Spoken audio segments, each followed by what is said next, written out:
кровь кочевников, наверное, дает о себе знать, потому что долго мы сидеть на одном месте не можем. Только дома поживем месяц-два, потом нам надо уже куда-то ехать. Хочется нам куда-то ехать. Или мы ездим вот в тундру в гости к родственникам оленеводам, или ездим на рыбацкие пески к родственникам, рыбакам, или к маме в поселок. Там тоже много, как бы, компактно проживают родственники.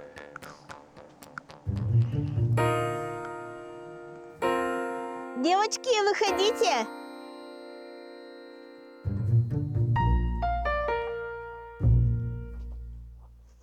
Хорошая погода сегодня. Нравится? Чуми. Скоро березки станут зеленые. Саша, давай наденем. Завязывать не буду, тепло на улице. Обязательно было сюда приезжать? Ну, порепетируем здесь перед концертом. Сейчас позвоню тетке, спрошу, как петь. Тетя Тамара, мы тут новую песню хотим вашу послушать, как будем петь. Фонограмму скинете мне. О, все, сейчас включу.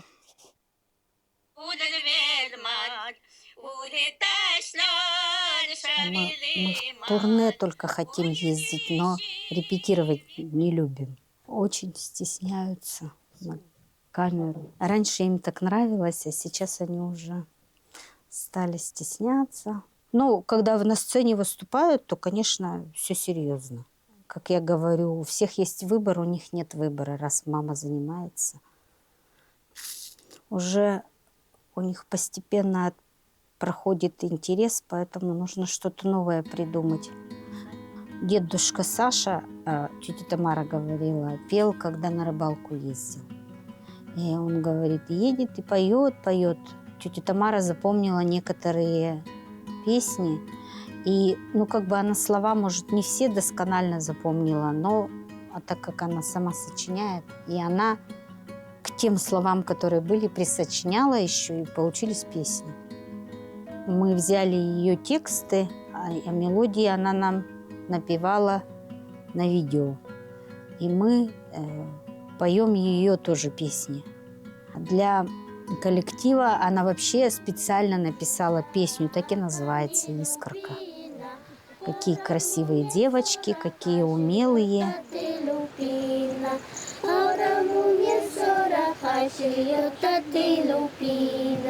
Будем дружно мы играть, куклам песни напевать.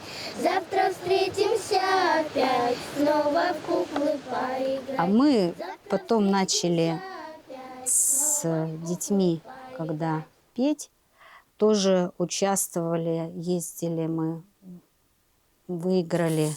Тогда начинались только первые гранты, и мы выиграли грант в округе тут, вот уже как коллектив, с которым я занималась. Мы, конечно, переименовались со времен УЦНК. Коллектив я переименовала, но уже мы ездили под названием «Искорка». Тут там ханто-фольклорный коллектив. Вот. Номинация «Вокал-ансамбль». Возрастная категория 7-9 лет.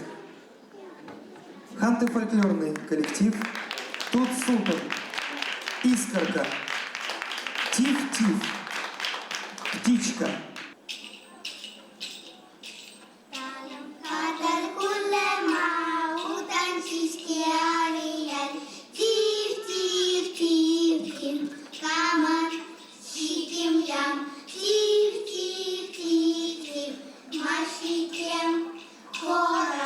Привезли много наград, много дипломов. И вот ребятишки были очень вообще рады, что когда их позвали на сцену, все хлопают, народу много. Со всей России туда приехали люди, как бы Москву это был Краснодарский край, Дагестан, Татарстан, Башкирия, Ханты-Мансийский округ был тогда танцевальный коллектив там, вот. И они такие маленькие, да, даже вот прямо чуть повыше, может, стола.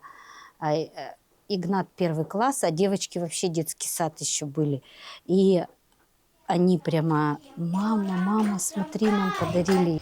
Нет корама на коне, муртинуйся в тайках. Нет корама на коне, муртинуйся в тайках. Задача, это, конечно, сохранить культурную идентичность, самобытность и показать, что вот есть такое у нас, сохранилось в нашей жизни, даже в условиях современной жизни сохранились традиции. Как бы скажем, что наши предки в другом мире смотрят на наши достижения. Вот. Как мы все-таки стараемся, и даже живем далеко от родителей, но все равно стараемся сохранить. Вот. И для них, наверное, тоже какая-то душевное успокоение и радость, что мы все-таки не бросили, не забыли. Нет, гладко не бывает, но были и сложности, конечно, были. Но старалась держать руку на пульсе, и чтобы было как бы не отставать от времени и не пропустить.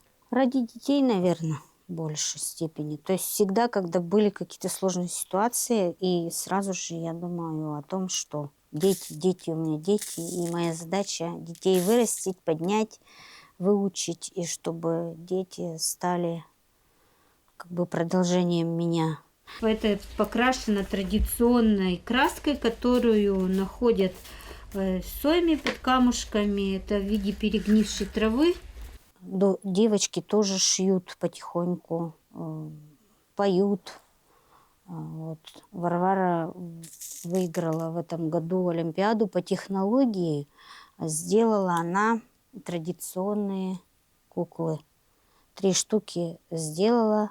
И сама она их разукрасила, она сама их сшила, она сама их одела. А платочки не снимаются. Только вот так. И украсила она их косами.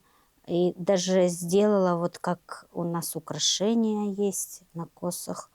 И количество вот этих вот рубашек посчитала. То есть вот они все сами сшили. Она сделала 3 штуки, сделала технологические карты, как они изготавливаются, из чего, в каком порядке ткани раскладываются. И похвалили ее, что ребенок творчески подходит, и использовала этнокомпонент в подготовке к Олимпиадам, Всероссийской Олимпиады школьников. Вот. Ну и в этом году это городской этап был поощрен финансово. У меня ведь тоже не сразу это проснулось желание шить. То есть я когда-то давным-давно в детстве начинала, потом на много лет останавливалась, забрасывала это все. Потом, когда сама стала мамой, и подумала, что надо чем-то себя занимать, надо что-то делать. И свою, как говорится, то, чему мама меня научила, надо не забывать. И надо как бы продолжить вот это вот все. И вот тогда начала развиваться. Ну, это уже, наверное, 30 лет мне исполнилось. Вот. И тогда начала интересоваться. Получается, что 2 стороны у нас. С одной стороны моего деда, маминого отца, они рыбаки. С другой стороны Ребась, мама моей Ребась по дедушке. И вот.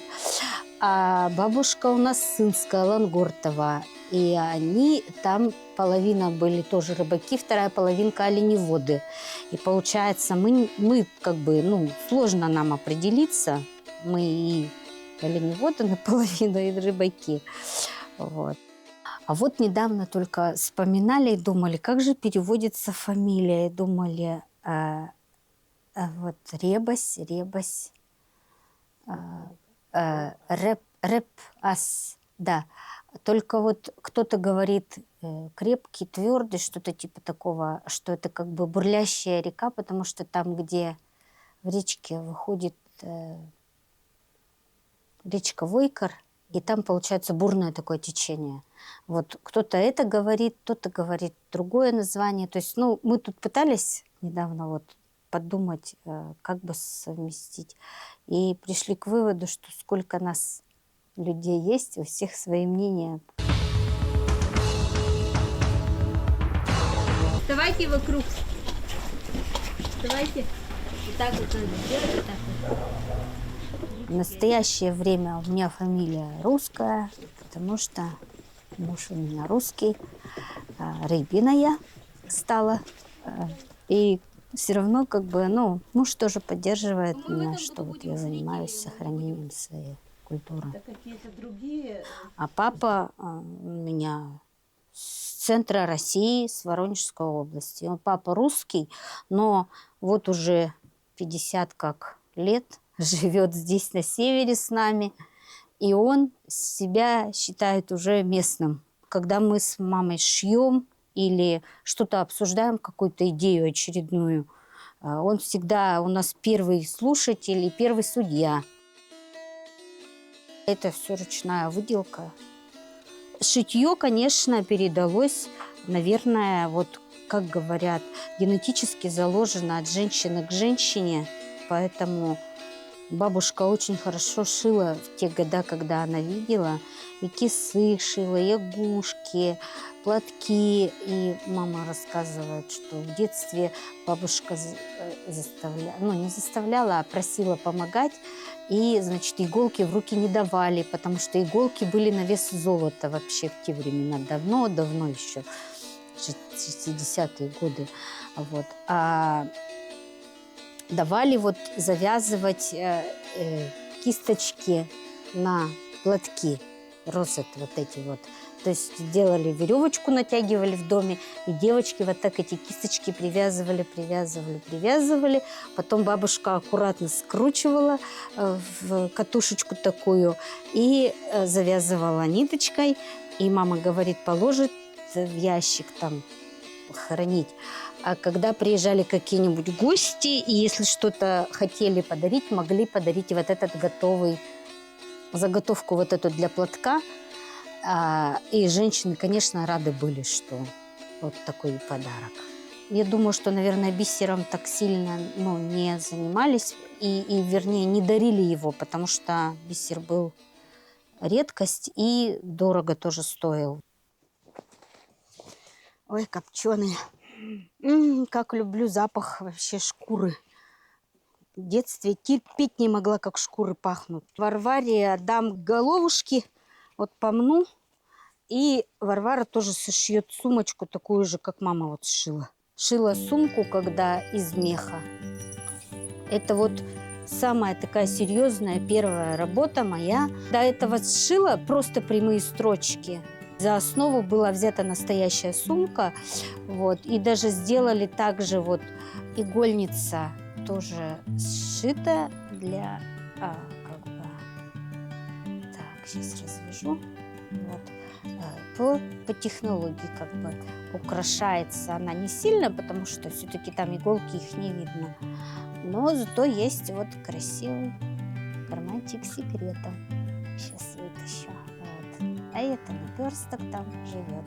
Это его домик. Наперстки у меня костяные.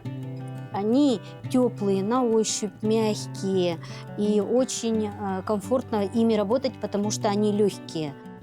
И тут вот я все поукрашала. И здесь вот с краю пришита кусочек меха, только обратной стороной, как будто бы изнанкой к лицевой. Это тоже вот мама и тетя сказали, что так шили раньше, и так вот да, так надо, вот так должно быть. Вот, и поэтому вот я и так и сделала. Когда видела у тетушки сумочку, у нее тут сбоку дырочки мелкие. Говорю, зачем, откуда дырки появились? Она говорит, острые кончики ножниц прокалывают шкуру. Ну и мое ноу-хау Все удивлялись, как ты додумалась вообще до этого, я говорю. Вот. И поэтому я решила сделать, сделала чехол и завязочку, как вот на хатыских сумках всегда вот так крепилась этой завязками этими. Вот. И у меня вот получилась вот такая вещь. И когда посмотреть, если что, вот с этой стороны вот строчки, мама говорит, что когда шили вот мастерицы, и именно по ровности стежков вот этих строчек определяют, насколько мастеровитые мастерицы. Ровненько, она такая ровная, красивая, мне даже самой нравится, что такие. И даже в Ханты-Мансийском округе мастера, которые вот Зоя Никифоровна Лазямова, они когда увидят вышивку, они сразу же просят показать изнанку и посмотреть, какие там стежки, ровные, неровные. И посмотрели и сказали: да, Лена хорошо шьет, у Лены хорошая рука. Украшения я не стала вот как подряд длинные такие делать, а сделала просто легкие, чтобы сумка не была тяжелая, потому что мы же возим. Этот орнамент называется «Солнце Най».